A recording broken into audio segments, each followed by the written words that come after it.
Assalamualaikum warahmatullahi wabarakatuh. Welcome to Hyuyin Channel. Seperti biasa, Mimin akan menceritakan kisah kepahlawanan Chu Xingyun dalam anime Spirit Sword Sofrek. Selamat menyaksikan. Dengan suara teredam, Sun Meiren jatuh di depan naga darah hitam. Gong Qian menundukkan kepalanya. Sun Meiren berkata, tindakan Yang Hao tidak cukup untuk membantu Kuang Fu Diaji untuk menyelamatkan klan domba iblis, jadi, gadis kecil itu bersedia untuk menggantikan Yang Hao dan menjadi dewa penjaga klan domba iblis. Menghadapi kata-kata Sun Meiren, aliran darah hitam melayang di udara tak bergerak. Saat berikutnya, aliran darah hitam bergerak keras. Ringan dan cepat, dia membalikkan tubuh Sun Meiren beberapa kali dan kemudian jatuh dengan lembut di bahu Sun Meiren. Melihat aliran darah hitam jatuh di pundaknya, Sun Meiren tiba-tiba tegang. Itu orang lain, dan saya tidak tahu apa aliran darah hitam ini. Tapi Sun Meiren berbeda, dia bukan orang lain. Ketika Yang Hao mengejarnya, dia pernah memamerkan rahasianya padanya. Aliran darah hitam ini adalah santo pelindung dari Demon Rache, Chaos Black Dragon, yang memberinya setetes darah esensi. Orang yang memiliki setetes darah naga ini adalah dewa penjaga setan. Tidak hanya ada satu santo pelindung seperti ini. Setiap cabang dari Demon Clan memiliki kesempatan untuk mendapatkan Chaos Black Dragon, dan diberi setetes darah esensi untuk menjadi dewa penjaga klan. Hanya ada satu dewa pelindung iblis paling banyak tetapi belum tentu ada. Dalam ratusan juta tahun terakhir, Yang Hao adalah santo pelindung pertama dari klan Moyang. Sebelum Yang Hao, tidak ada orang di klan domba iblis, dan mereka disukai oleh Chaos Black Dragon. Jangan berpikir bahwa Yang Hao sudah mati, Sun Meiren aman. Aliran darah hitam ini diciptakan oleh darah esensi naga hitam yang kacau. Jika perlu, aliran darah berbentuk naga hitam benar-benar akan membunuh Sun Meiren secara instan. Sun Meiren tidak memiliki perlawanan sama sekali. Karena itu, melihat aliran darah hitam ini jatuh di pundaknya, Sun Meiren ketakutan. Dia tidak tahu apakah naga darah ini akan membunuhnya. Adapun gadis kulit hitam, itu sama sekali tidak layak harapan dan harapan. Di bawah tekanan darah hitam, gadis hitam sudah merangkak dan 5 tubuh bersujud di tanah, apalagi melindungi Sun Meiren. Dengan panik, Sun Meiren menegang dan tidak berani bergerak. Dia hanya bisa melihat ke samping, dengan hormat dan takut melihat darah hitam mengalir di bahunya. Di bawah pengawasan Sun Meiren, naga darah jatuh di bahu Sun Meiren. Sebuah keran mendekati Sun Meiren dengan lembut, mengendus lembut di antara lehernya. Sun Meiren tahu bahwa naga darah hitam ini sedang mengujinya. Tidak semua orang berhak menjadi santo pelindung. Suatu saat Sun Meiren tidak bisa lulus ujian. Kemudian, dengan kejahatan memancung santo pelindung terakhir, Sun Meiren harus dipenggal di tempat. Di bawah tatapan menatap Sun Meiren, naga darah hitam mengendus beberapa kali, lalu memiringkan kepalanya, wajahnya bingung. Segera, naga darah hitam itu menjulurkan kepalanya lagi dan mengendus beberapa kali. Tapi kali ini, mata naga darah hitam bersinar terang, memancarkan jejak keraguan bercampur kegembiraan. Aku melihat naga darah hitam itu dengan ganas membuka mulutnya dan menggigitnya di sisi leher Sun Meiren. Merasakan gigi tajam naga darah hitam itu dengan mudah menusuk kulit di tenggorokan. Sun Meiren menutup matanya dengan putus asa. Naga darah hitam, dia ingin membunuh Sun Meiren, itu masalah sesaat. Bahkan jika iblis datang sendiri, dia tidak bisa menyelamatkannya. Namun, tepat ketika Sun Meiren memejamkan mata dan menunggu kematiannya. Dalam kesakitan kesemutan, meskipun gigi naga dari naga darah hitam menembus kulit tenggorokan Sun Meiren, dia tidak terus menggigit. Setelah dengan lembut menusuk kulit Sun Meiren, naga darah hitam menarik giginya. Di antara leher Sun Meiren, setetes manik-manik darah merah menembus dari bawah kulit. Sial, di bawah tatapan Sun Meiren, naga darah hitam itu dengan lembut menjulurkan lidahnya dan mengisap manik-manik darah merah terang di antara leher Sun Meiren ke dalam mulutnya. Kemudian, naga darah hitam menyipitkan matanya dan merasakan tanpa suara. Akhirnya, naga darah hitam dengan ganas membuka sepasang mata naga. Di mata bersemangat, naga darah hitam melompat dari bahu Sun Meiren. Gila dan menari di udara. Setelah membalikkan Sun Meiren 7 atau 8 kali berturut-turut, naga darah hitam itu dengan kuat melayang-layang, seperti panah yang tajam, dan mengerutkan kening pada alis Sun Meiren. Sun Meiren hanya merasakan sakit di alisnya dan kehilangan semua kesadaran. Sisi lain, dalam lantai 5 dari harta karun kerajaan, Zhu Hengyu juga menghadapi krisis besar. Segera setelah dia memasuki lantai 5 dari harta karun kerajaan, seorang tokoh perang emas gelap bergegas menuju Zhu Hengyu. Zhu Hengyu sudah lama dipersiapkan. Di antara lambaian tangan kanannya, sebuah penjara Senrou langsung meledak dan mengenai sasaran dengan akurat. Ketika Zhu Hengyu ingin datang, jika Senrou di penjara, bahkan jika dia akan dilawan, dia pasti bisa memenjarakan target untuk beberapa saat. Dan selama ada sedikit waktu, Zhu Hengyu dapat berlari dengan cepat dan jauh. Sebenarnya, penilaian Zhu Hengyu salah. Setelah dipenjara oleh Shenrou, prajurit emas gelap hanya makan sedikit. Rune ungu dipenjara, dan hancur seketika. Prajurit emas gelap itu mengambil langkah lain, menundukkan kepalanya, dan bergegas menuju Zhu Hengyu dengan tanduk tajam di bagian atas kepalanya. Pada saat ini, Zhu Hengyu berdiri di pintu masuk lantai 5. Ada dinding di kiri dan kanan, dan di belakangnya ada jalan panjang. Zhu Hengyu bahkan tidak memiliki kesempatan untuk menghindar. Hal paling menyedihkan tentang Zhu Hengyu adalah, di bawah tekanan formasi terlarang, ruang di dalam rumah harta kerajaan juga sepenuhnya terkunci. Bahkan jika Anda ingin menunjukkan dimensi pesawat ulang-alik, Anda tidak dapat menampilkannya. Ruang terhalang, dan Zhu Hengyu tidak bisa merobek penghalang ruang sama sekali. Adapun pelarian, tak usah dikatakan lagi. Jika Anda bisa melarikan diri, rumah harta kerajaan ini belum dicuri sejak lama. Melihat prajurit emas gelap itu menundukkan kepalanya, dia bergegas pergi. Otak Zhu Hengyu berubah dengan cepat. Tetapi waktu sangat singkat. Dari dampak domba iblis emas gelap hingga saat dia tiba, ada kurang dari 3 napas. Waktu yang tersisa bagi Zhu Hengyu untuk berpikir, saya takut dia bahkan tidak akan bernapas. Tapi untungnya, menyaksikan domba iblis emas gelap, sepanjang jalan menghantam 3 meter di depannya. Zhu Hengyu melambaikan tangan kanannya, dan tombak perak bercabang 3 di tangannya terbang keluar lagi, sebuah penjara Shenrou. Kiang, dalam dentang, tubuh domba iblis emas gelap sekali lagi dipenjara oleh Shenrou. Namun, hanya sesaat, bahkan tidak sepertiga dari waktu untuk mati, domba iblis emas gelap menghancurkan penjara Shen Luo dan membanting ke arah Zhu Hengyu yang berada di dekatnya. Itu adalah saat ketika iblis emas gelap dikunci. Menghadapi domba iblis emas gelap yang berjarak 3 meter, Zhu Hengyu menghindar ke kanan dengan kecepatan penuh. Meskipun ruang lorong sangat sempit, lebarnya lebih dari 2 meter. Jika domba iblis emas gelap tidak menghindar, langsung mengikuti pusat saluran dan menabrak sepanjang jalan, Zhu Hengyu benar-benar tidak punya tempat untuk bersembunyi. Namun, Zhu Hengyu adalah orang yang hidup besar, bagaimanapun, kebijaksanaannya jauh lebih tinggi daripada domba iblis emas gelap. Jika tidak ada ruang menghindar, maka dia menciptakan ruang menghindar. Sama seperti Zhu Hengyu mengelak ke kanan dengan semua kekuatannya. Prajurit domba iblis emas gelap juga menghancurkan penjara Shenrou.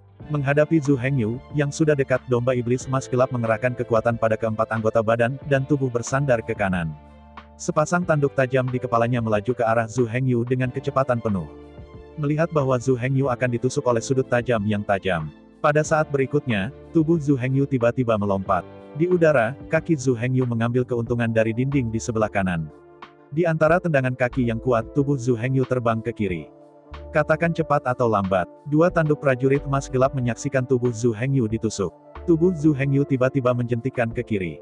Di bawah penyempurnaan kekuatan api penyucian, tubuh iblis Zhu Hengyu jauh dari sebanding dengan biksu biasa. Apakah itu kekuatan, atau kecepatan tubuh sihir? Itu adalah beberapa kali lipat dari biksu biasa. Di bawah kekuatan penuh, tubuh Zhu Hengyu, seperti hantu, menyeka 2 sudut domba iblis emas gelap dan terbang ke arah. Dalam serangkaian langkah kaki, Zhu Hengyu tidak turun dari dinding curam tegak lurus ke tanah. Sebaliknya, dia berlari sepanjang dinding curam menuju bagian luar lorong. Prajurit emas gelap di tanah juga sangat tak berdaya. Di antara kekuatan anggota badan, sosok perang emas gelap mengikuti Zhu Hengyu sepanjang jalan, Setelah semua, Zhu Hengyu adalah anggota klan domba iblis. Mengalir melalui tubuh adalah darah ras kambing. Karena itu, dengan sedikit meminjam, Zhu Hengyu dapat berhenti di dinding tanpa khawatir akan jatuh. Meskipun tinggal di dinding untuk sementara dapat menjamin keamanan, waktu Zhu Hengyu hampir habis. 8 jam telah berlalu. Dalam waktu kurang dari 1 jam, Grand Array terlarang akan ditutup. Setelah mengambil harta 5 lapis, Zhu Hengyu harus kembali dengan cara yang sama. Setidaknya setengah jam harus disediakan untuk perjalanan. Akibatnya, Zhu Hengyu sekarang hanya memiliki sekitar 2/4 jam untuk menjelajahi lantai 5 rumah harta kerajaan. Setelah 2/4 jam berlalu, ia harus segera pergi, dengan atau tanpa keuntungan. Kalau tidak, Zhu Hengyu mungkin ditutup di rumah harta kerajaan. Akhirnya dia dilarang oleh larangan berskala besar dan dicekik sepenuhnya. Meskipun tetap di dinding, Zhu Hengyu dapat menjamin keamanan, tetapi Zhu Hengyu tidak pernah berpikir untuk tinggal. Setelah berlari sepanjang dinding, dia segera berlari ke pintu keluar dari lorong. Di saat lain, Zhu Hengyu tentu tidak akan begitu berisiko. Sebaliknya, ia akan menunggu dengan sabar kesempatan untuk memastikan keamanan sebelum bertindak. Tapi sekarang, Zhu Hengyu harus mengambil risiko. Meskipun Zhu Hengyu memperoleh banyak kekayaan dan sumber daya dari rumah harta kerajaan. Tapi ini saja masih jauh dari cukup untuk membantunya membalikkan situasi dan menyelamatkan domba iblis dari api dan air. Dia harus mendapatkan harta tingkat kelima agar dapat melawan invasi klan iblis dan melindungi ratusan juta orang dari klan iblis. Karena alasan ini, bahkan dengan risiko hidupnya, ia tidak akan membiarkan apapun. Setelah Zhu Hengyu berlari sampai ke ujung lorong, dia melompat keluar dari lorong. Di udara, Zhu Hengyu menembak penjara Shenrou dengan gelombang tangan kanannya, dan mengatur prajurit iblis domba emas gelap tepat di bawahnya di tempat. Manfaatkan momen ketika domba iblis emas gelap bertarung melawan tubuh. Zhu Hengyu Fei melompat keluar dari lorong dan memasuki ruang di lantai 5. Tidak menunggu kedua kaki mendarat. Tubuh Zhu Hengyu masih di udara, jadi dia melihat sekeliling dan melihat ruang di lantai 5. Ruang 5 lantai adalah ruang hemisferis dengan diameter 9 meter. Langit-langitnya seperti mangkuk raksasa dengan penutup terbalik di atas tanah. Di atas tanah bundar, di tengah-tengah, ada 3 altar emas gelap. Di atas 3 altar emas gelap, harta karun dengan cahaya berwarna-warni dikorbankan. Yang paling menarik Zhu Hengyu bukanlah 3 altar, 3 harta. Tapi di sebelah altar, 2 prajurit domba iblis emas gelap. Tepatnya, itu harus 3 prajurit domba iblis emas gelap. Sosok perang emas gelap ketiga sekarang di belakang Zhu Hengyu. Baru saja menerobos penjara Shen Luo Zhu Hengyu dan menabrak Zhu Hengyu. 3 altar emas gelap, 3 prajurit pejuang emas gelap. Zhu Hengyu tiba-tiba menunjukkan keputusasaannya.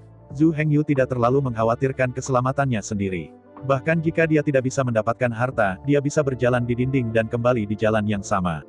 Yang benar-benar membuat Zhu Hengyu putus asa adalah bahwa di bawah penjagaan 3 domba iblis emas gelap, Zhu Hengyu tidak pernah bisa mendapatkan harta di 3 altar emas gelap. Akibatnya, Zhu Hengyu harus kembali dengan tangan kosong. Di tengah keputusasaan Zhu Hengyu, di antara 3 raungan, 3 domba iblis emas gelap bergegas menuju Zhu Hengyu dari 3 sudut. Ketiga domba iblis emas gelap ini semuanya harus memiliki kekuatan tingkat ekaristi cahaya putih. Hanya kekuatan ekaristi cahaya putih yang bisa melawan hukum dan menghancurkan penjara hukum dalam sekejap. Adapun perang kacau, itu bukan masalah kehancuran. Hukum tidak bisa diberkati di atas badan perang yang kacau sama sekali. Rune di penjara, dan tidak ada kesempatan untuk mengembun, dan telah runtuh. Ketiga domba iblis emas gelap ini pasti berada di puncak tubuh suci cahaya putih. Hanya ada satu garis perbedaan dari badan perang yang kacau. Tubuh suci cahaya putih yang sama, kekuatan antara satu sama lain juga besar. Ekaristi cahaya putih dibagi menjadi ekaristi utama, ekaristi menengah, ekaristi tingkat lanjut, dan ekaristi puncak. Di setiap tingkat ekaristi, jaraknya sangat besar. Seorang beku yang baru saja mencapai ekaristi cahaya putih tidak mungkin mengatasi kekuatan ekaristar cahaya putih. Zhu Hengyu sekarang hanya memiliki 83 tubuh iblis, dan pada saat yang sama menghadapi 3 penyihir domba iblis dari tubuh suci cahaya putih. Sangat mustahil untuk memenangkan bahkan kemenangan lini pertama. Meskipun ketiga prajurit emas gelap tidak menyerang atau melawan, Zhu Hengyu diizinkan untuk menyerang. Saya takut Zhu Hengyu tidak akan menyebabkan banyak kerusakan padanya. Nyaris tidak menyebabkan kerusakan kecil, saya khawatir itu tidak secepat pemulihan pihak lain. Dan sebaliknya, 3 domba iblis emas gelap menghantam Zhu Hengyu hanya dengan 1 serangan, dan mereka langsung bisa meledakannya menjadi sampah. Tulang yang dihancurkan benar-benar tidak akan meninggalkan sedikit pun daging. Perbedaan antara 83 segmen dan 99 segmen terlalu besar. Dengan cara apapun, tidak mungkin untuk menebus situasi. Bahkan, Zhu Hengyu curiga bahwa bahkan jam kuno hitam mungkin tidak dapat melindunginya. Saat ini, Zhu Hengyu memiliki 2 opsi. Opsi pertama adalah berbalik, berlari di sepanjang dinding sepanjang jalan, dan kembali di jalan yang sama. Pilihan kedua adalah menjelajah ketiga altar untuk melihat apakah Anda dapat menemukan garis vitalitas dalam situasi putus asa dan mendapatkan harta di ketiga altar. Yang paling kejam adalah, waktu yang tersisa bagi Zhu Hengyu untuk berpikir adalah kurang dari 1 nafas. Setelah 3 domba iblis emas gelap mencapai dalam 3 meter di depannya, dia masih tidak bisa membuat keputusan, maka tidak perlu membuat keputusan. Di bawah pencekikan 3 domba iblis emas gelap, Zhu Hengyu pasti dalam bencana. Di saat berpikir cepat, Zhu Hengyu membuat keputusan. Jika dia pergi seperti ini, Zhu Hengyu tidak bisa berbuat apa-apa. Tidak ada kemampuan untuk menyelamatkan setan domba. Satu-satunya cara untuk menyelamatkan ratusan juta orang di klan iblis adalah dengan mengambil risiko. Selain itu, tidak ada jalan lain. Kecuali Zhu Hengyu ingin menyaksikan kematian tragis ratusan juta orang iblis domba, dia tidak akan memiliki cara untuk mundur, dan dia hanya bisa bergerak maju, kakinya langsung mengerahkan kekuatan dan bergegas menuju ketiga altar. Zhu Hengyu hanya bisa bertaruh. Yang ingin ia pertaruhkan adalah topeng lonceng emas dari jam kuno hitam, yang bisa menghalangi dampak dari 3 domba iblis emas gelap. Jika Anda tidak bisa menolaknya, Zhu Hengyu pasti akan mati. Sentil, di langkah kaki yang sengit, Zhu Hengyu miring ke arah 3 altar dan berlari melewati dengan kecepatan penuh. Pada waktu bersamaan, 3 domba iblis emas gelap bergegas menuju Zhu Hengyu dari 3 posisi. Ekaristi cahaya putih tidak hanya tinggi dalam kekuatan destruktif, tetapi kekuatan, dan kecepatannya cukup untuk menghancurkan segalanya. Bahkan dengan bantuan Ru Hengdan, Zhu Hengyu dipromosikan menjadi badan perang iblis. Bahkan dengan bantuan Mo Luo Sueguo, Zhu Hengyu memperluas potensi tubuh iblis hingga batasnya. Namun, di bawah batasan 83 setan. Dalam hal kecepatan saja, itu jauh lebih rendah daripada 3 prajurit emas gelap, dan jaraknya masih sangat besar. Untuk sesaat, dalam seluruh ruang 5 lantai, 4 sosok terlempar dengan kecepatan penuh sambil bergegas menuju 3 altar emas gelap. Melihat 3 domba iblis emas gelap akan bertabrakan dengan tubuh Zhu Hengyu. Jam hitam kuno naik dari titik Bai Hui di atas kepala Zhu Hengyu. Lonceng merdu bergema di ruang kosong berlantai 5. Ini berbeda dari waktu sebelumnya. Kali ini, jam kuno Xuanze tidak hanya muncul. Dan bel berbunyi 3 kali. Di bel yang merdu, seluruh dunia terhenti seketika. Waktu, ruang, dan bahkan 5 elemen yang bebas di udara, serta berbagai energi, semuanya diam. Bahkan di atas 3 altar emas gelap dengan cahaya yang bersinar benar-benar diam. Cahaya warna-warni, seperti hal yang nyata, berbaring di udara tanpa bergerak. Dalam ruang besar berlantai 5, hanya Zhu Hengyu yang masih bisa bergerak bebas dan berlari dengan bebas. Menghadapi semua yang ada di sekitarnya, Zhu Hengyu tidak terlalu memperhatikan. Di antara Mercedes-Benz berkecepatan penuh, Zhu Hengyu langsung bergegas ke altar pertama. View. Dengan suara seperti retak, Zhu Hengyu langsung melintasi persimpangan berwarna di luar altar. Meskipun di permukaan, persimpangan di ketiga altar tampaknya utuh. Namun, di bawah pengaruh gelombang suara lonceng kuno Xuanze, ketiga not telah runtuh dan runtuh. Alasan mengapa itu tetap sama hanya karena penindasan waktu dan ruang. Setelah represi waktu dan ruang diangkat, simpul pada ketiga altar akan runtuh dan hancur dalam sekejap, berubah menjadi bintik-bintik cahaya berwarna-warni dan menghilang antara langit dan bumi. Di atas altar pertama, ada bola ungu hitam. Sebelum terlambat untuk mengamati dengan seksama, Zhu Hengyu meraih bola ungu hitam di tangannya untuk pertama kalinya. Setelah itu, Zhu Hengyu tidak tinggal, berbalik untuk pertama kalinya, dan bergegas menuju altar berikutnya. Antara berlari dengan kecepatan penuh, Zhu Hengyu membelah sinar jiwa dan memeriksa bola ungu hitam di tangannya. Setelah terdeteksi, Zhu Hengyu bergidik. Tubuh Mercedes-Benz berkecepatan penuh terhuyung-huyung berturut-turut, nyaris jatuh karenanya.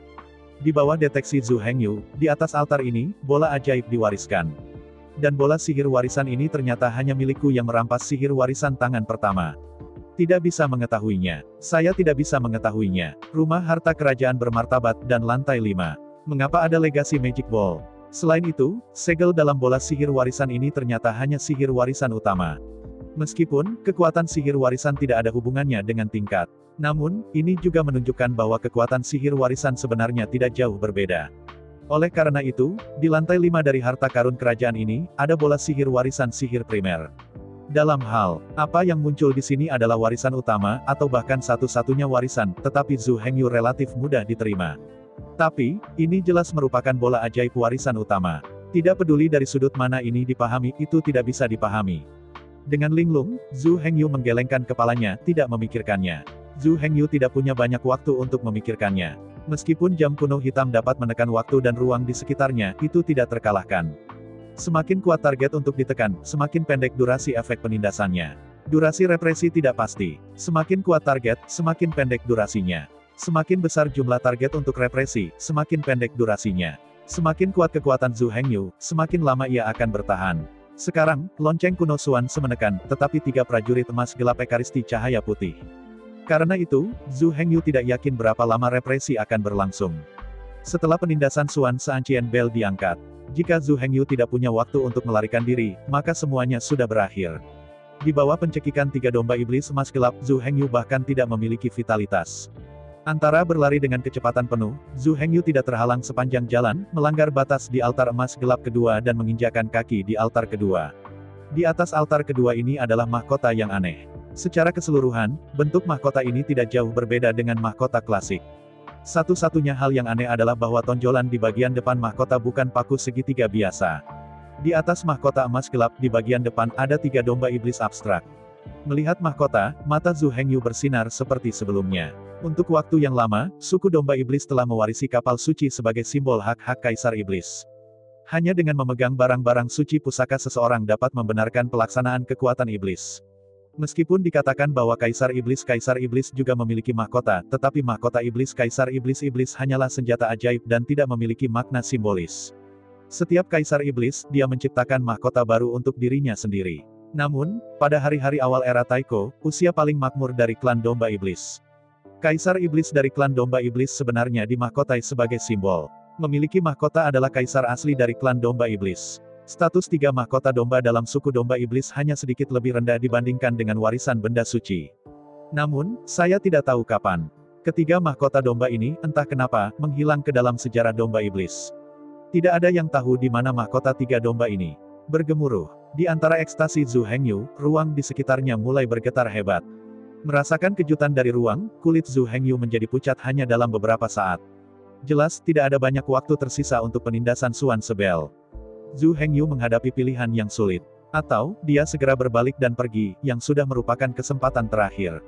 Tetapi jika Anda berbalik dan segera pergi, harta karun di altar ketiga tidak dapat diperoleh. Dalam hatinya, Zhu Hengyu membuat keputusan secara instan. Meskipun untuk saat ini, Zhu Hengyu belum tahu fungsi apa yang dimiliki Sanyang Crown, tetapi ia harus pergi. Setelah efek penindasan dari Suan Seancien Bell diangkat, Zhu Hengyu tidak akan memiliki lagi. Setelah 3 domba iblis emas gelap mengepung, Zhu Hengyu hanya bisa dihukum mati, tidak perlu ada konfrontasi. Zhu Hengyu berpikir, memindahkan bola sihir warisan di tangan kirinya, dan mahkota Sanyang di tangan kanannya, ke gelang Kaisar Es. Pada saat yang sama, Zhu Hengyu berlari dengan liar menuju pintu masuk ruang 5 lantai. Hanya beberapa langkah jauhnya, Zhu Hengyu terkejut menemukan bola ajaib yang diwariskan itu telah dimasukkan dalam gelang Kaisar Es. Tetapi mahkota emas gelap di tangan kanan tidak bisa dimasukkan dalam gelang Kaisar Es. Zhu Hengyu tidak punya waktu untuk memikirkannya. Sebelum memutar tangan kanannya, dia meletakkan mahkota itu langsung di kepalanya. Bagaimanapun, mahkota ini terbuat dari emas gelap yang sangat penting. Sangat tidak nyaman untuk dijalankan jika Anda selalu membawanya di tangan Anda. Dalam hal keseimbangan, itu akan sangat terpengaruh. Setelah meletakkan mahkota di kepalanya, Zhu Hengyu melompat ke pintu masuk dengan kecepatan penuh. Bang! Hanya beberapa langkah lagi, Zhu Hengyu hanya merasakan raungan di benaknya. Zhu Hengyu tampak terkejut dan perlahan berhenti. Pada saat mahkota diletakkan di kepalanya, Zhu Hengyu dapat dengan jelas merasakan bahwa pikirannya tidak terhalang dan terhubung dengan 3 domba iblis emas gelap. Dengan bantuan mahkota emas gelap, pikiran Zhu Hengyu dengan mudah memasuki tubuh 3 domba iblis emas gelap. Dan, dengan mudah, letakkan pikirannya sendiri di lingkaran sihir inti dari 3 domba iblis emas gelap di dalam kristal jiwa. Berhenti kosong, Zhu Hengyu menoleh untuk melihat ketiga domba iblis emas gelap. Saya tidak tahu apakah itu ilusi. Dalam perasaan Zhu Hengyu, melalui 3 mahkota domba, dia bisa mengendalikan 3 prajurit domba iblis emas gelap ini seperti yang bisa dia lakukan. Meskipun dia tidak yakin dalam hatinya, perasaan ini tidak dapat diandalkan, tetapi Zhu Hengyu langsung berbalik dan bergegas menuju altar ketiga. Meskipun tidak yakin, melalui ketiga mahkota domba, sangat mungkin untuk sepenuhnya mengendalikan ketiga tokoh perang emas gelap ini. Namun, setidaknya setengah dari probabilitas tersebut dapat dicapai. Karena ada setengah probabilitas, Zhu Hengyu tentu saja tidak perlu bergegas pergi. Berlari sepanjang jalan, Zhu Hengyu melompat ke altar ketiga. Altar ketiga ditampilkan pada sepotong besar logam perak putih yang panjangnya lebih dari 2 meter dan tebal hampir 1 meter dan memiliki bentuk yang sangat tidak beraturan. Tanpa terlalu banyak waktu untuk mengamati, Zhu Hengyu mengulurkan tangannya dan mengerahkan kekuatannya, mencoba memeluk logam putih perak. Tetapi dengan sedikit usaha, logam perak putih, ringan seperti tidak ada, diambil oleh Zhu Hengyu. Dengan terlalu banyak kekuatan, Zhu Hengyu mundur beberapa kali berturut-turut, hampir duduk di tanah. Jika bukan karena level kultivasi Zhu Hengyu cukup tinggi, dan dia cukup terampil untuk mengendalikan iblis. Kali ini, dia bisa menjatuhkannya kuda besar. Dengan enggan berdiri diam, mata Zhu Hengyu bersinar, dan dia melihat logam di tangannya. Potongan logam ini lebih dari 2 meter dan hampir 3 meter. Ketebalannya, diameternya lebih dari 1 meter, mendekati 1 meter 5. Namun, sepotong logam sebesar itu tidak seberat apapun. Dalam hal berat saja, itu bahkan tidak seberat mahkota di atas kepala Zhu Hengyu. Ini bukan yang paling menakjubkan. Apa yang membuat Zhu Hengyu paling menakjubkan adalah sekali logam perak putih ini berjarak kurang dari 1 meter dari tanah. Berat seluruh logam akan menjadi sangat berat. Sekali logam perak putih ini lebih dari 1 meter dari tanah. Kemudian, seiring meningkatnya jarak, berat logam akan cepat berkurang. Semakin jauh dari tanah, semakin ringan bobotnya. Mengambang adamantite. Anda pasti salah, ini seharusnya logam paling langka yang direkam dengan cara Zhu Hengyu dalam memurnikan emas murni yang ditangguhkan kerajinan tangan. Emas halus yang menjuntai ini adalah esensi yang diekstrak dari platinum yang kacau. Dikatakan bahwa hanya 1 ton platinum yang kacau dapat mengekstraksi 1 gram emas murni. Volumenya hanya seukuran butir millet. Dari perspektif ini, sepotong besar emas murni yang ditangguhkan seperti itu membutuhkan puluhan ribu ton, atau bahkan 100.000 ton platinum kacau sebelum dapat diekstraksi. Jelas, ini sama sekali tidak mungkin. Menggantung emas murni dapat diekstraksi dari platinum kacau. Dalam lingkungan yang sangat keras, itu juga dapat diproduksi oleh alam. Tidak ada yang tahu lingkungan dan kondisi spesifik yang diperlukan. Tetapi kadang-kadang, beberapa partikel kecil emas halus menjuntai akan ditemukan di beberapa tempat berbahaya. Nilainya sangat tinggi, tidak perlu dikatakan lagi. Menurut catatan sejarah, sepotong emas menjuntai terbesar yang ditemukan sebelumnya hanya seukuran telur. Dibandingkan dengan raksasa di depanku, itu bukan apa-apa. Penggunaan terbesar dari emas murni yang ditangguhkan adalah untuk menyempurnakan senjata dan baju besi. Sebagai esensi dari platinum kacau, kekerasan menggantung emas murni ratusan kali lebih sulit daripada platinum kacau. Dikatakan bahwa bahkan kekuatan tubuh peperangan yang kacau tidak dapat dengan mudah menghancurkan baju besi yang terbuat dari emas murni. Tentu saja, jika saja kekerasannya tinggi, emas murni yang mengambang itu tidak hebat. Hal yang paling menakjubkan dan hebat tentang mengapung emas murni adalah sangat ringan. Armor yang terbuat dari emas murni yang ditangguhkan, meskipun tebal dan berat, akan sangat ringan. Khusus untuk iblis, nilai emas yang menjuntai ini tidak bisa ditebak. Setelah dimenrace telah di iblis, ia memiliki kemampuan untuk terbang setelah meringkas tubuh perang iblis dan sayap iblis. Tapi begitu ia terbang, pasti akan menderita karena penembakan panah di tanah. Dalam penerbangan, baju besi berat dan baju besi ringan tidak bisa dipakai, hanya baju besi kain. Adapun baju besi baja, bahkan tidak memikirkannya. Di medan perang yang runtuh di bawah lingkungan supergravitasi ini, apa yang bisa terbang sudah jarang. Adapun fakta bahwa baju besi baja berat masih bisa terbang, itu tidak ada. Emas yang menggantung ini berbeda. Semakin jauh dari tanah, semakin ringan beratnya. Ketika ketinggian dari tanah mencapai 3 km, beratnya akan kembali ke nol. Mengenakan baju besi yang terbuat dari emas murni yang ditangguhkan, ia dapat mengambang bebas di ketinggian 3 km. Ini terlalu menakutkan. Bergemuruh, Zhu Hengyu bersemangat untuk menggantung emas murni dan dimasukkan ke dalam gelang Kaisar Es. Tepat pada saat Zhu Hengyu menaruh emas di udara dan memasukkannya ke gelang Kaisar Es, udara di sekitarnya bergetar hebat. Efek penindasan Suan Sebel langsung lega. Pada saat yang sama, jam kuno hitam di atas kepala Zhu Hengyu diam, dan dia jatuh ke hati Zhu Hengyu. Saat tindakan keras dicabut, 3 domba iblis emas gelap mengeluarkan serangkaian tewet yang mencurigakan. Dengan curiga berhenti, ketiga penyihir iblis-iblis emas gelap terus-menerus melirik ke angkasa. Sosok Zhu Hengyu muncul di hadapan 3 domba iblis emas gelap. Melihat Zhu Hengyu, 3 domba iblis emas gelap tiba-tiba menjadi kasar dan bergegas menuju Zhu Hengyu. Zhu Hengyu tidak bisa membantu tetapi terkejut, berteriak dengan marah, "Berhenti! Berhenti untukku!" 3 domba iblis emas gelap berhenti secara ajaib. Kedua mata menatap Zhu Hengyu, tetapi langkah kakinya berhenti dengan mantap. Zhu Hengyu akhirnya menarik napas lega, dan pikirannya menginspirasi lingkaran sihir di mahkota Sanyang. Saya melihat bahwa di atas mahkota 3 domba, 3 batu permata di depannya segera memancarkan 3 sinar kemerahan, diproyeksikan pada tubuh 3 domba iblis emas gelap. Di bawah traksi cahaya merah tua, 3 domba iblis emas gelap seketika berubah menjadi 3 aliran udara emas gelap menuju bagian atas kepala Zhu Hengyu. Di antara 3 permata di atas meja. Benar saja, mahkota ini adalah 3 mahkota domba yang tercatat dalam legenda. Fungsi terbesar dari mahkota ini adalah dapat menahan dan melepaskan 3 domba iblis emas putih. Nama mahkota ini sebenarnya tidak disebut Sanyang Crown. Menurut catatan sejarah, nama asli mahkota ini adalah Sanyang Kaitai.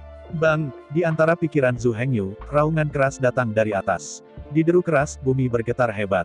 Merasakan kejutan luar biasa ini, Zhu Hengyu merentangkan kakinya dan berlari. Jelas, tidak ada banyak waktu sampai 81 jam. Tanpa diduga, 365 menara di atas sudah diserang sengit. Jika saya tidak keluar lagi, saya khawatir saya tidak akan pernah keluar. Zhu Hengyu berlari dengan kakinya dan berlari di sepanjang jalan, berlari dengan kecepatan penuh. Hanya beberapa langkah, Zhu Hengyu menamparkan kepalanya dengan keras, dan tiba-tiba teringat sesuatu. Dalam hal kecepatan saja, domba iblis emas gelap ekaristi cahaya putih jelas jauh lebih cepat daripada Zhu Hengyu. Jika Anda menghitung konsumsi kekerasan, kecepatan akan berkurang. Kecepatan berlari dari domba setan emas gelap mungkin lebih dari 2 kali lebih cepat dari Zhu Hengyu. Dalam beberapa saat, aliran udara emas gelap tiba-tiba melesat di permata di tengah mahkota Sanyang Kaitai, dan di tengah. Aliran udara emas gelap menjerit, dan dengan cepat berkumpul di depan Zhu Hengyu menjadi sosok perang domba iblis emas gelap. Zhu Hengyu menyerang bagian belakang penyihir Dark Gold Demon Ship dalam 1 langkah.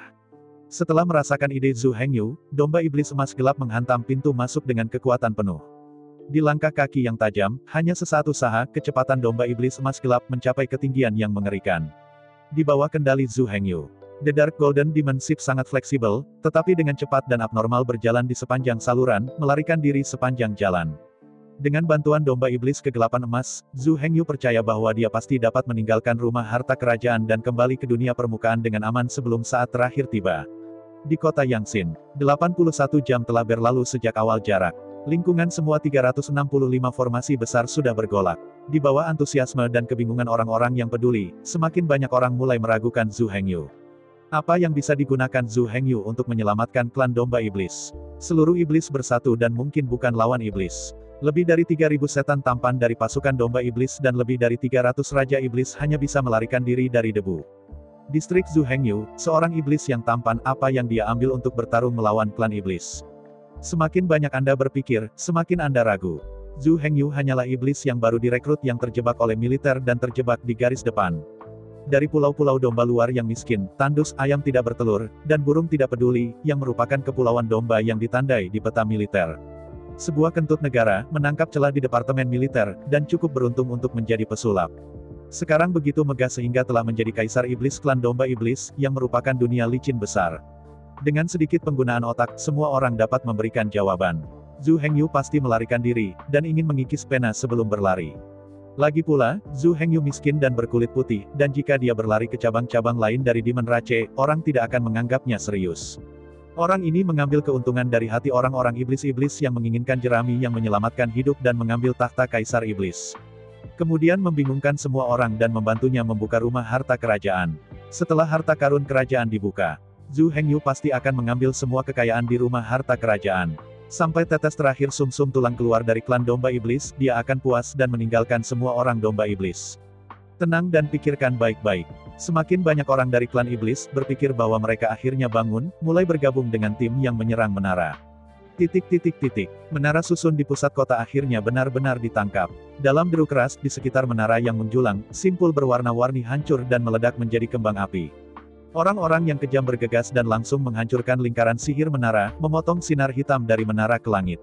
Dengan penghancuran menara arai pertama, di atas kubah langit, deretan besar balok cahaya hitam yang sangat stabil mulai bergetar hebat dan perlahan-lahan dimiringkan. Kerumunan di sekitar pagoda meledak bersorak. Menara arai pertama dihancurkan, mungkin setelah 10 atau lebih waktu istirahat. Di kota Yangxin, sebuah menara rasi bintang yang terletak di sudut tenggara kolam kota juga rusak, dan simpul batasnya rusak memotong pilar cahaya. Dalam napas singkat, lebih dari 735 menara telah padam. Melihat ke atas kubah langit, lingkaran sihir asli yang kompleks dan misterius kini menjadi berantakan. Setelah kehilangan lebih dari 70 balok cahaya hitam, lingkaran itu tidak bisa lagi dipertahankan. Di antara getaran yang dahsyat itu, seberkas cahaya hitam secara bertahap runtuh dan tersebar, berubah menjadi nyala api di langit dan menghilang di antara langit dan bumi. Melihat formasi besar di kubah langit, mereka meledak menjadi kembang api di seluruh langit, dan semua orang dari klan setan domba berteriak bersorak. Namun tersembunyi dalam gelap, banyak pasukan di bawah serangan Zhu Hengyu tetap diam. Dalam keseluruhan proses, mereka tidak melakukan apa-apa selain berdiri dan menonton. Medan perang ini benar-benar hancur tanpa perlu tembakan mereka. Meskipun diharapkan bahwa ini akan terjadi, ketika mereka semua menyaksikan semua ini, kemarahan batin masih kelelahan. Mereka bahkan mengejar nasib mereka, tetapi sebagai gantinya, mereka mempertanyakan, tetapi konfrontasi. Seperti kata pepatah, orang miskin pasti memiliki hal-hal yang penuh kebencian. Kalimat ini benar sekali. Alasan mengapa orang-orang dari klan iblis ini telah ditinggalkan sebenarnya bukan tanpa alasan. Suku domba iblis yang terbaik adalah intrik. Yang paling kekurangan domba iblis adalah persatuan. Waktu berlalu setiap menit. Karena kerumunan terlalu ramai, hubungan antara berita sulit untuk dihapus. Selain itu, semua orang telah memasuki kondisi kegembiraan dan kemarahan. Karena itu, setelah terus-menerus menghancurkan lebih dari 70 menara, kehancuran tidak berhenti di situ. Seiring waktu berlalu, satu menara demi menara ditangkap. Formasi dalam medan perang juga dihancurkan satu demi satu. Zhu Hengyu tidak memiliki kemampuan untuk melindungi begitu banyak menara pertempuran. Selain itu, Zhu Hengyu tidak pernah berpikir untuk menjaga formasi ini. Tidak ada yang bisa membayangkan bahwa orang-orang dari kota Yangxin yang telah benar-benar mengipasi akan sangat gila. Tidak cukup hanya dengan merobohkan batas dan menghancurkan lingkaran sihir. Lebih dari 3.000 master sihir, serta lebih dari 300 raja iblis, bergoyang. 365 menara menyala satu demi satu. Di bawah bayang-bayang malam, 365 menara pertempuran dibakar menjadi 365 obor. Bersemangat, semua orang di kota Yangxin bersorak dan bersorak. Namun, seperti kata pepatah lama, Lei Ji sedih. Ketika 365 menara dinyalakan, gedung-gedung di sekitarnya juga dipanggang dan dihisap oleh asap api setinggi langit. Jika siang hari, situasi seperti itu pasti akan segera ditemukan. Selama api di 365 menara padam dalam waktu itu akan baik-baik saja. Namun, dalam kegelapan, aku tidak bisa melihat apapun. Kedua, bahkan jika seseorang melihatnya, mereka tidak bisa menghentikan orang-orang dari domba iblis yang telah jatuh ke dalam kegilaan. Seiring berjalannya waktu, bangunan-bangunan di sekitar 365 pagoda dengan cepat hangus. Bahan kayu di gedung berdeguk asap. Rumah harta keluarga kerajaan, posisinya tepat di bawah kota kekaisaran. 365 menara pertempuran tersebar secara merata di seluruh kota Yangtze. Jika siang hari sekarang, sangat mudah untuk menemukan bahwa langit di atas seluruh kota Yangtze telah sepenuhnya tertutup oleh asap. Sekitar 365 menara, puluhan ribu bangunan dipenuhi asap. Tapi sekarang sudah malam. Di bawah penutup malam, tidak ada yang bisa melihat semua ini.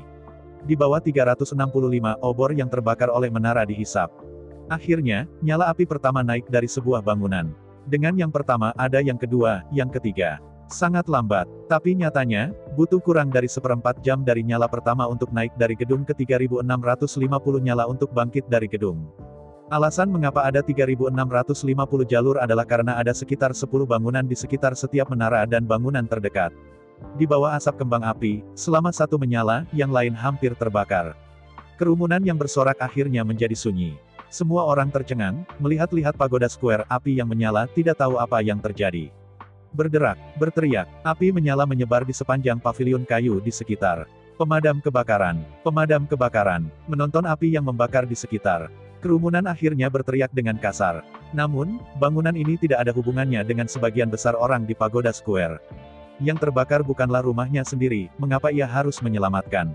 Bangunan-bangunan ini telah dihisap oleh api di menara terlalu lama. Kayu di seluruh bangunan telah terbakar. Sekarang api menyebar bersama secara instan. Selain 365 menara di seluruh kota Yangtze, ada 3 atau 4 ribu obor lagi. Selain itu, nyala api menyebar dengan cepat dari lebih dari 3.000 obor ini. Ras iblis yang paling kurang adalah persatuan. Yang disebut tidak ada hubungannya dengan dirimu sendiri, bertahanlah. Bagaimanapun, ini bukan rumah saya sendiri, siapa yang peduli? Apalagi gedung-gedung ini sudah terbakar habis. Bahkan jika semua orang ingin menabung, tidak ada cara untuk menabung. Pada saat ini, seluruh jalan dipenuhi orang. Tidak realistis ingin mendapatkan air sumur dan memadamkan api dalam waktu singkat. Meskipun ada banyak orang berteriak untuk api, pada kenyataannya, kebanyakan orang hanya berdiri dan terlihat bersemangat. Bahkan jika beberapa orang ingin melawan api, mereka benar-benar lemah. Di antara kerumunan, bukannya tidak ada orang pintar. Bukannya tidak ada yang berpikir bahwa jika api ini tidak padam sesegera mungkin. Setelah api menyebar, seluruh kota Yangtze, saya takut terbakar. Meskipun untuk sementara waktu, nyala api ini tidak membakar rumah semua orang, tetapi jika nyala api tidak padam secepatnya. Ketika nyala api menyebar, salah satu orang yang hadir menghitung. Rumah semua orang akan dihancurkan oleh api. Yang disebut, di bawah sarang, ada telur lengkap. Jika seluruh kota kekaisaran dibakar, bagaimana mungkin orang yang ada dihindarkan? Sisi lain, di sudut barat laut kota Yangtze, di dalam kuil musuh. Di belakang patung leluhur setan, di saluran energi biru. Sosok emas gelap berteriak keluar dari saluran energi. Meskipun semua formasi telah dihancurkan, seluruh formasi juga telah dihancurkan. Namun, saluran yang dibentuk oleh energi ini tidak segera menutup. Meskipun diameter saluran energi terus menyusut, jaraknya benar-benar tertutup untuk waktu yang singkat. Sosok terentang ini tidak lain adalah Zhu Hengyu. Warna emas gelap terpancar oleh selangkangan Zhu Hengyu, sosok perang emas gelap. Sepanjang jalan keluar dari saluran energi, Zhu Hengyu tidak bisa membantu menyeka keringat di dahinya. Berbalik dan lihat ke belakang. Saluran energi biru safir mulai bergetar dan berosilasi. Dalam waktu kurang dari 10 napas, seluruh saluran energi akhirnya rusak. Energi biru safir yang membentuk saluran energi meledak menjadi 10 juta bintik cahaya biru dan menghilang ke udara. Hati yang dibawa Zhu Hengyu akhirnya lega. Meskipun tampaknya berbahaya, pada kenyataannya, semuanya berada di bawah kendali Zhu Hengyu. Zhu Hengyu sangat puas dengan perjalanan ke rumah harta ini. Meskipun logam-logam dan bahan-bahan berharga itu tidak diambil, tidak ada keraguan bahwa perjalanan Zhu Hengyu ke rumah harta itu jelas merupakan panen yang luar biasa. Zhu Hengyu menoleh dan melihat sekeliling. Sebelum pergi, ia mengatur Sun Meiren dan Black Girl untuk menjaga jalan di sini. Tapi sekarang, di mana Sun Meiren dan Black Girl? Dengan hanya pandangan sekilas, Zhu Hengyu dengan cepat menemukan tubuh yang tengkurap di tanah tidak jauh. Jika Anda melihat lebih dekat, mayat itu bukan orang lain, itu adalah salah satu dari 3 raksasa keluarga domba iblis Yang Hao. Pada saat ini, dia tidak tahu siapa yang ditarik keluar dari lubang besar di dadanya. Hatinya benar-benar menghilang. Darah merah cerah ada di mana-mana. Jelas, Yang Hao sudah mati, dan dia sangat sengsara. Siapa ini? Sebenarnya membunuhnya. Juga, kemana Sun Meiren dan Black Girl pergi? Mencurigai secara bertahap, Zhu Hengyu melihat sekeliling dengan cepat. Segera, Sun Meiren dan Black Girl ditemukan di sudut. Saat ini, Sun Meiren mengalami koma. Sepasang mata yang indah, tertutup rapat. Di antara napas pendek, ekspresi Sun Meiren tampak menyakitkan. Gadis hitam, meringkuk dalam pelukan Sun Meiren, menatap mata kecilnya dan melihat ke sini. Zhu Hengyu melompat dari belakang prajurit emas untuk pertama kalinya dan berjalan menuju Sun Meiren. Dengan lembut membungkuk dan mengangkat Sun Meiren. Tapi begitu tangannya menyentuh kulit Sun Meiren, Zhu Hengyu merasakan tubuh Sun Meiren panas. Sun Meiren telah jatuh ke dalam. Untungnya, di bawah pengawasan Zhu Hengyu, meskipun cucunya sangat koma, dia tidak dalam bahaya hidup. Sambil mengerutkan alisnya, Zhu Hengyu memalingkan kepalanya dan berkomunikasi dengan gadis hitam melalui rantai jiwa antara kekuatan Shen Luo dan gadis hitam. Dari gadis kulit hitam, Zhu Hengyu dengan cepat memahami jalannya hal-hal. Selama ini, Zhu Hengyu tidak tahu banyak tentang Sun Meiren. Dalam benak Zhu Hengyu, Sun Meiren tidak lebih dari vas yang indah. Paling-paling, ia dapat melakukan beberapa hal kecil dalam urusan pemerintahan. Adapun kemampuan pribadi, saya benar-benar tidak perlu banyak berharap. Tapi saya tidak pernah berpikir bahwa Sun Meiren benar-benar mengalahkan secara langsung dan membunuh Yang Hao. Terutama pada saat terakhir, cahaya warna-warni bersinar di mata Sun Meiren. Dan kepala vertikal yang muncul di dahi, apa yang sedang terjadi. Sebagai orang terdekat dan paling terpercaya di sekitarnya, pemahaman Zhu Hengyu tentang Sun Meiren jelas tidak cukup. Ini adalah masa lalu, dan semuanya mungkin tidak masalah. Anda tidak perlu tahu terlalu banyak tentang Sun Meiren. Selama Anda sangat senang satu sama lain, itu sudah cukup. Tetapi sekarang berbeda. Sekarang Zhu Hengyu, tetapi Kaisar Iblis klan Domba Iblis saat ini. Di pundaknya, dia memanggul misi menyelamatkan Domba Iblis. Seperti Sun Meiren, tidak ada cukup untuk memahami keberadaannya, tidak bisa tinggal diam. Agar bisa tinggal, Zhu Hengyu harus memiliki pemahaman yang cukup tentangnya. Bagi ratusan juta orang Domba Iblis, Zhu Hengyu tidak bisa mengambil risiko apapun. Di antara pikirannya, Zhu Hengyu mengertakkan giginya dan membuat keputusan secara instan. Zhu Hengyu dengan lembut mengulurkan tangan kanannya, dengan lembut menutupi dahi Sun Meiren. Di bawah desakan Zhu Hengyu, seekor ular Shen Luyin langsung memasuki lautan pengetahuan Sun Meiren. Zhu Hengyu menutup matanya dengan lembut, memeriksa dengan seluruh kekuatannya, merasakan. Bukannya Zhu Hengyu serakah karena takut mati. Sebagai gantinya, ia harus memikul tanggung jawab yang seharusnya. Bagaimanapun, Domba Iblis tidak bisa lagi menahan setiap kemunduran. Di bawah eksplorasi senjata Luo Yin, semua rahasia Sun Meiren disajikan di depan Zhu Hengyu. Selama ini, alasan mengapa bakat tempur Sun Meiren rendah sebenarnya karena kekuatan darahnya belum terbangun. Sampai sekarang, untuk melawan Yang Hao dan untuk melindungi Zhu Hengyu. Sun Meitalen membangunkan garis keturunannya selama pertempuran, dan membangkitkan bakat dan daya pesona magisnya. Menarik dan ajaib, Anda dapat menghipnotis jiwa orang lain dalam waktu singkat. Yang Hao terpesona oleh Sun Meiren. Dalam keadaan terpesona, Sun Meiren mengendalikan kesadaran Yang Hao dan mengeluarkan hatinya sendiri, mengakhiri kehidupannya yang penuh dosa. Dalam kognisi Sun Meiren, hanya kepala dan hati yang menjadi kuncinya. Berubah ke posisi lain, sulit untuk membunuh Yang Hao secara instan. Dan Yang Hao, pada waktu itu, mengenakan helm kepala naga. Bahkan jika aku menamparnya, itu hanya ditembak di atas Dragon Head Helmet, dan itu tidak pernah menembak. Kognisi Sun Meiren sepenuhnya benar. Hanya ada dua cara untuk membunuh Yang Hao. Salah satunya adalah untuk menghancurkan kepalanya dan menghancurkan kuilnya. Yang kedua adalah memeras hatinya dan menghancurkan hatinya. Selain itu, sulit untuk membunuh Yang Hao dengan metode apapun. Sun Meiren lebih dari sekedar memiliki penampilan cantik. Kebijaksanaannya tidak diragukan. Adapun bakat bertarung. Bakat tempur mantan Sun Meiren ini memang sangat lemah. Tapi setelah memiliki kekuatan sihir pesona, bakat bertarung Sun Meiren melonjak ke ekstrim dalam satu lompatan. Saat bertarung melawan Sun Meiren, selama kesadarannya sedikit trans, dia mungkin terpesona. Setelah berhasil dipikat oleh Sun Meiren, hasilnya jelas. Sun Meiren tidak perlu melakukannya sendiri. Lawan Sun Meiren, seperti Yang Hao, akan bunuh diri. Zhu Hengyu menghela nafas lagi dan lagi. Kekuatan pesona ini benar-benar menakutkan. Dengan kekuatan tubuh iblis 60 segmen Sun Meiren, ia berbalik melawan langit, bahkan melintasi tubuh iblis 37 segmen, mengalahkannya secara langsung, dan membunuh Yang Hao. Saya ucapkan banyak terima kasih kepada teman-teman yang telah menonton video yang saya tampilkan. Untuk video selanjutnya bisa standby di channel ini. Terima kasih.